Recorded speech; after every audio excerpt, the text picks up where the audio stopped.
Oke, baik. Assalamualaikum warahmatullahi wabarakatuh. Kembali lagi dengan saya Hardianti Indra Nirwana, mahasiswi dari kampus STKIPN Mata Pangkep. Nah, pada pembahasan video kali ini saya akan membahas tentang analisis regresi logistik.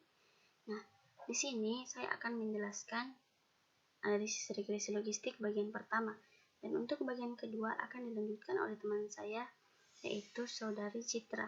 Baik, langsung saja. Yang pertama, regresi logistik. Regresi logistik adalah sebuah pendekatan untuk membuat model prediksi seperti halnya regresi linear, atau biasa disebut dengan istilah ordinary least square atau OLS regression. Perbedaannya adalah pada regresi logistik, penelitian memprediksi variabel terikat yang berskala dikotomi.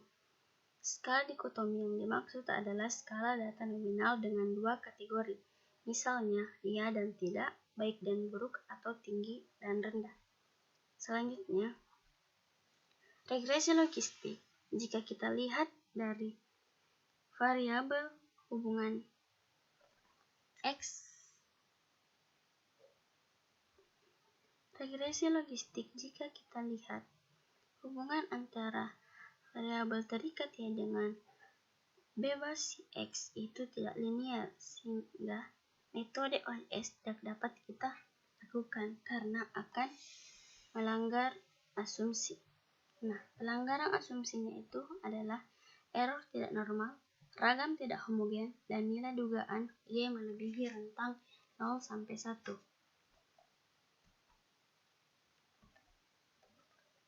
Nah, selanjutnya, kapan kita gunakan regresi logistik? Regresi logistik kita gunakan ketika variabel terikat Y itu berskala nominal, yaitu dua kategori atau binar, lebih dari dua kategori, dan ordinal ketika memiliki tingkatan. Nah, dan variabel bebas X-nya itu kontinu dan kategorik. Nah, tujuan dari regresi logistik yaitu menghitung peluang, melihat karakteristik dan faktor atau variabel bebas yang berpengaruh. Selanjutnya, model persamaan regresi logistik. Modelnya itu LEN, di mana P aksen dibagi 1 dikurang P aksen sama dengan B0 ditambah B1X, di mana LEN itu logaritma natural. B0 ditambah B1X merupakan persamaan yang biasa dikenal dalam OLX. Sedangkan P aksen adalah probabilitas logistik yang dapat rumus probabilitas regresi logistik sebagai berikut. P aksen sama dengan EXP. B0 ditambah B1X dibagi 1 ditambah EXP B0 ditambah B1X sama dengan E pangkat B0 ditambah B1X dibagi 1 ditambah E B0 ditambah B1X, di mana EXP atau ditulis E adalah fungsi eksponen. Perlu diingat bahwa eksponen merupakan kebalikan dari logaritma natural, sedangkan logaritma natural adalah bentuk logaritma namun dengan nilai konstanta 2,718 sekian atau biasa dibulatkan menjadi 2,72. Nah, selanjutnya jenis-jenis regresi logistik. Regresi logistik terbagi menjadi 3 jenis, yaitu yang pertama, regresi logistik binar. Yang kedua, regresi logistik multinomial. Dan yang ketiga, regresi logistik ordinal. Nah, pada pembahasan kali ini saya akan membahas tentang regresi logistik binar dan regresi logistik multinomial. Nah, langsung saja, regresi logistik binar. Analisis regresi logistik binar ini digunakan ketika variabel terikat kita memiliki skala pengukuran diskotomos atau diskotomi, sama saja ya. Skala pengukuran diskotomos itu merupakan skala pengukuran yang terdiri dari dua kategori. Nah, contoh di sini saya menggunakan sekolah dan tidak sekolah, atau bekerja dan tidak bekerja, dan kejadian-kejadian lainnya yang memiliki dua kategori. Model regresi logistik binar. Nah, berikut adalah bentuk model regresi logistik binar, di mana P ini adalah peluang sukses variabel X. Nah, model regresi logistik ini digunakan karena dapat menjelaskan hubungan X dan Px yang bersifat tidak linear. Nah, hubungan ini dapat kita lihat dari grafik berikut. Nah, berikut adalah grafik hubungan antara hubungan X dan Px yang bersifat tidak linear. Karena di sini grafiknya tidak berhubungan secara linear. Oleh karena itu, supaya X dan P memiliki hubungan yang linear, maka perlu kita lakukan transformasi logit. Nah, adapun hasil dari transformasi logit adalah sebagai berikut. Nah, sebagian dinotasikan Gx merupakan len antara Px, di mana peluang sukses dibagi dengan peluang gagal, yaitu merupakan fungsi dari peubah X-nya. Nah, dan hasil transformasi grafiknya dapat dilihat sebagai berikut. Nah, pada gambar grafik berikutnya, di mana X dan logit Px sudah berhubungan secara linear. Ini garis lurusnya menyatakan adalah hubungannya sebagai linear. Sehingga kita nanti akan lebih mudah untuk menginterpretasikan koefisien dari X. Selanjutnya, estimasi parameter logistik, regresi logistik. Nah, di sini ada 3 caranya, yaitu metode kemungkinan maksimum atau maksimum likelihood method. Yang kedua, metode kuadrat terkecil tertimbang notirasi. Yang ketiga, analisis fungsi diskriminasi. Nah, selanjutnya kita masuk pada uji hipotesis. Uji hipotesis dibagi menjadi 2, yaitu uji simultan dan uji parsial. Pertama, kita akan menggunakan uji parsial. Uji parsial ini digunakan untuk melihat atau untuk melakukan pengujian pengaruh dari variabel bebas secara individu terhadap variabel terikat. Uji ini menggunakan uji Wald yang serupa dengan uji T dan uji set pada regresi biasa. Yang kedua, uji kecocokan atau uji deviance.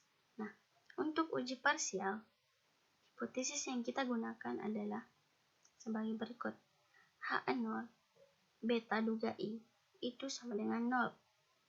Artinya, peubah bebas ke I itu tidak berhubungan terhadap model dan H1 beta duga I itu tidak sama dengan 0. Artinya, peubah bebas ke I berpengaruh terhadap model. Nah, untuk statistik uji yang digunakan adalah uji Wald, di mana uji Wald itu pembagi antara nilai koefisien dugaan parameter dibagi dengan standar errornya, kemudian dikuadratkan. Nah, untuk keputusannya, tolak H0 jika uji statistik uji W lebih besar dari chi-square dengan alfa derajat bebas sama dengan 1. Nah, untuk uji kecocokan model uji deviance, H0-nya berbunyi model cocok dengan data, H1-nya model tidak cocok dengan data. Nah, delta deviance sama dengan deviance model H0 dikurang deviance model H1. Untuk keputusannya itu, tolak H0 jika delta deviance kurang dari chi-square, di mana alfa dan derajat bebas sama dengan 1. Selanjutnya, interpretasi koefisien. Di dalam regresi logistik, kita mengenal adanya odds.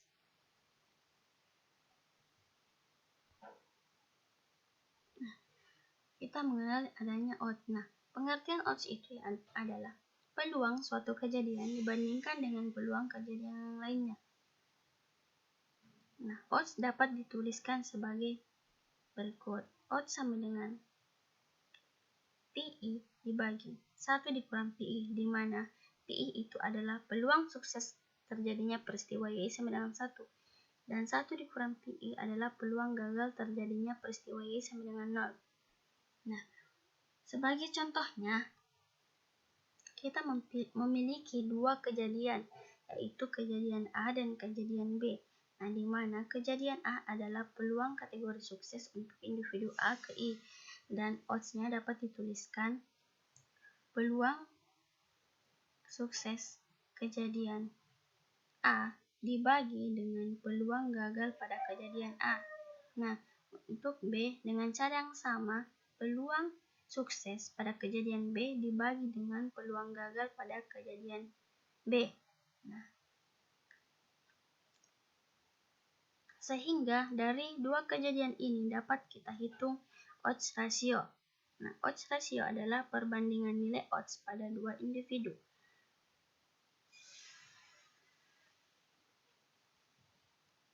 Nah,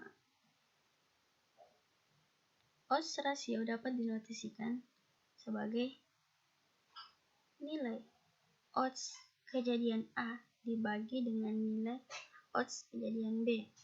Nah, sehingga jika nilai koefisien positif, maka odds rasio lebih besar dari 1.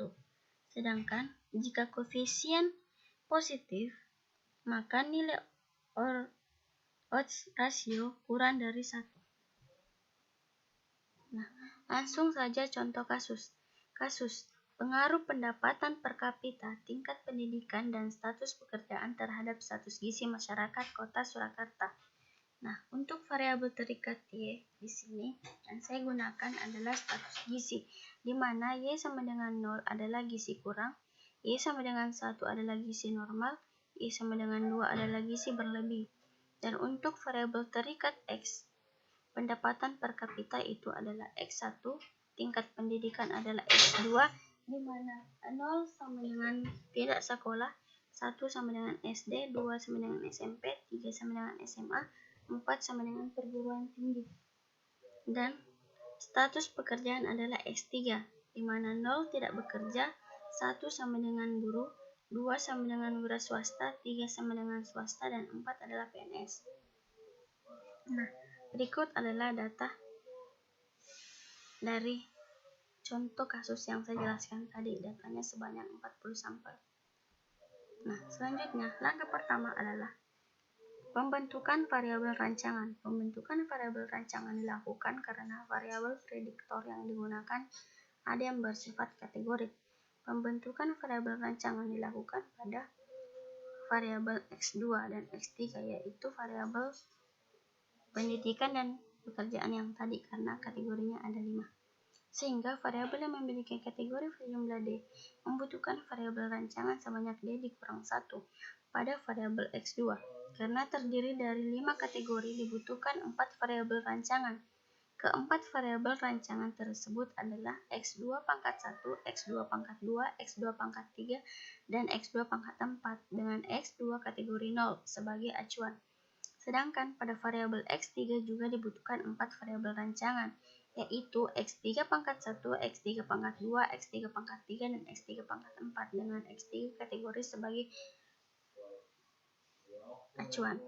Berikut pengkodean variabel rancangan model regresi logistik. Nah, ini setelah dilakukan perancangan untuk variabel X2 dan variabel X3 karena memiliki 5 variabel sehingga dilakukan variabel rancangan. Selanjutnya, model regresi logistik dari semua variabel prediktor dengan variabel respons status gizi adalah sebagai berikut. Dengan J sama dengan 0,1, 2. Dapat dituliskan seperti ini, sehingga variabel respons status gizi dengan kategori 1 digunakan sebagai acuan pada model regresi logistik tersebut.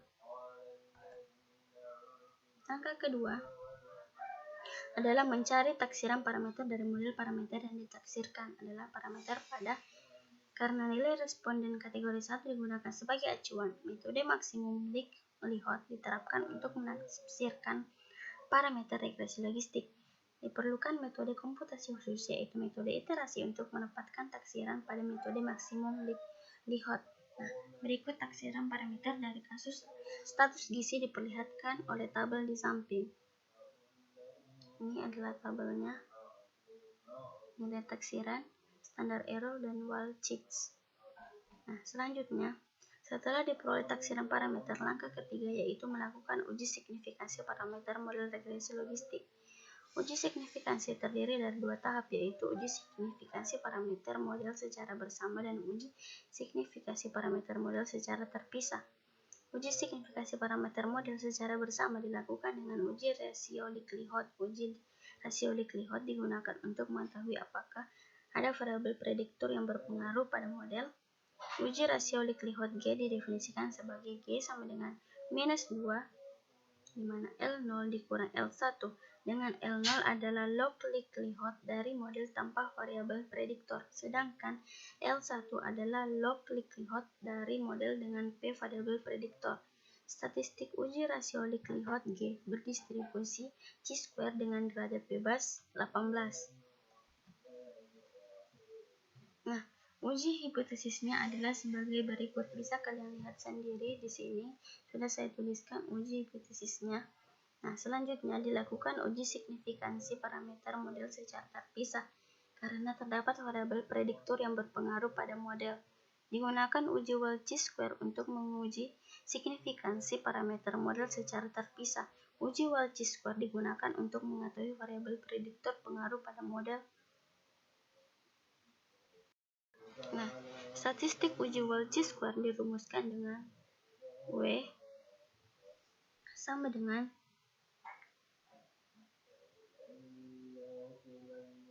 beta dibagi standar error dikuadratkan dengan J sama dengan 0,2 dan K 1,2 sampai dengan 9. Statistik uji W mendekati distribusi chi-square dengan derajat bebas 1.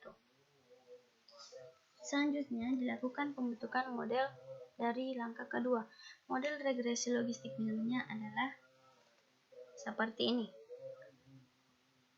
Untuk model regresi logistik minernya, nah, dibuatkan taksiran parameter model regresi logistik miner seperti tabel di bawah ini. Selanjutnya, melakukan uji signifikansi pada model regresi logistik miner. Statistik uji rasio likelihood yang diperoleh dari model regresi logistik miner adalah 9,9466 seperti yang tercantum pada tabel di bawah. Jika G dibandingkan dengan S pangkat 2 sama dengan 7,81, maka H0 ditolak. Ada variabel prediktor yang berpengaruh pada status gizi. Setelah dilakukan, ada variabel prediktor yang berpengaruh pada model regresi logistik miner. Dilakukan uji signifikansi parameter model secara terpisah. Nah, statistik uji Walchicks square dibandingkan dengan S pangkat 2 sama dengan 3,84. Semua variabel prediktor signifikan terhadap model karena X2 pangkat 1, S2 pangkat 2, S2 pangkat 3 memiliki nilai statistik uji Walchicks square yang lebih besar dari 3,84. Nah, kedua uji signifikansi parameter dipenuhi pada model-model regresi logistik miner sehingga model regresi logistiknya dapat ditulis seperti rumus ini dengan G0X sama dengan 0,7732 dikurang 1,6205 X2 pangkat 1 dikurang 1,3894 X2 pangkat 2 dikurang 1,7948 X2 pangkat 3 dan G1X sama dengan 0. Nah, selanjutnya regresi logistik multinomial. Model regresi yang digunakan untuk menyelesaikan kasus regresi dengan variabel terikat Y berupa data kualitatif berbentuk multinomial lebih dari 2 kategori dengan 1 atau lebih variabel bebas. Model regresi logistik multinomial.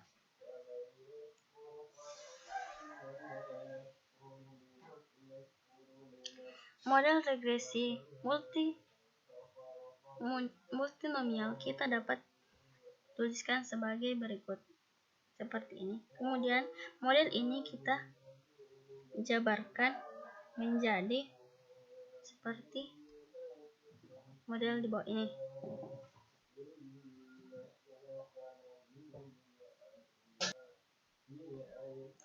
Di mana Px adalah peluang sukses suatu kejadian, X1, X2, X3 sampai dengan Xk adalah variabel bebas, kontinu atau kategorik, dan B0 adalah konstantanya.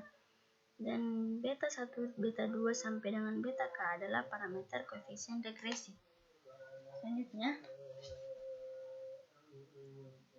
pada model regresi logistik multinomial yang ini, Px dengan X memiliki hubungan yang tidak linear, sehingga kita perlu melakukan transformasi logik.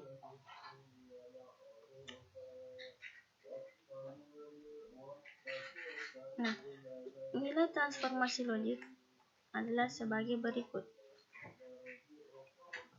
di mana untuk kategori pertama yang kita notasikan sebagai G1X, yakni ln dari peluang kejadian kategori 1 dibagi dengan peluang kejadian referensi yang merupakan kombinasi linear dari peubahnya berikut sampai dengan Gj, dengan catatan Y sama dengan 0 merupakan kategori referensi. Selanjutnya, model regresi logistik. Nah, untuk model P0 ini bisa kita sebutkan sebagai model kejadian pertama, dan P1 kejadian 0, P1X itu model kejadian pertama, dengan P2X itu model kejadian kedua. Nah, untuk uji hipotesisnya seperti uji hipotesis regresi logistik biner, itu sama halnya dengan uji hipotesis regresi logistik multinomial. Saya kira tidak usah dijelaskan. Nah, selanjutnya,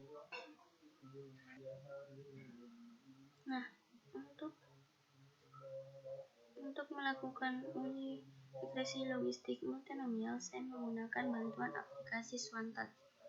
Nah, di sini kita harus mengupload file data kita. Open. Nah, data di sini yang dilampirkan harus berbentuk CSV. Nah, selanjutnya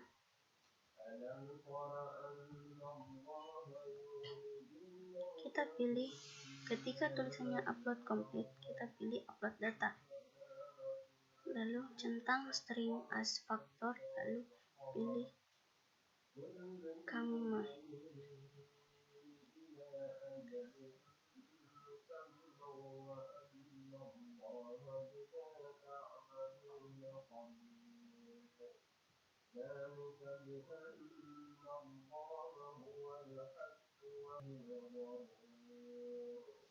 Nah, setelah data kita tampil seperti di bawah ini,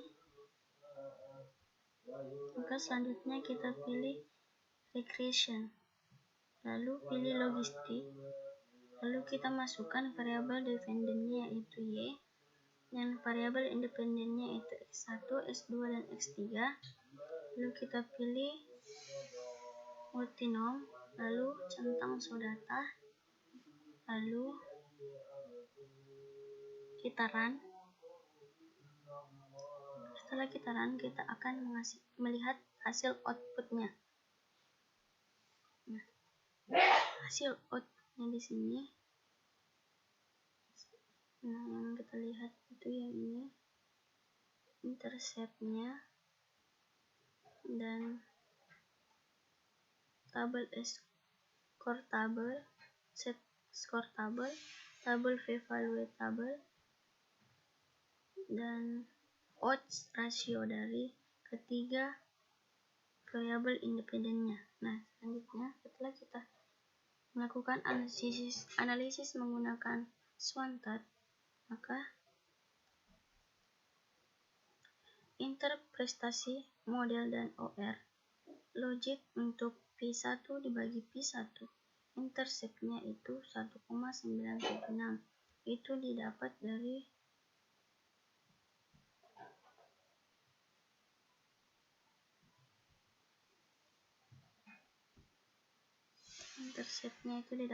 sini.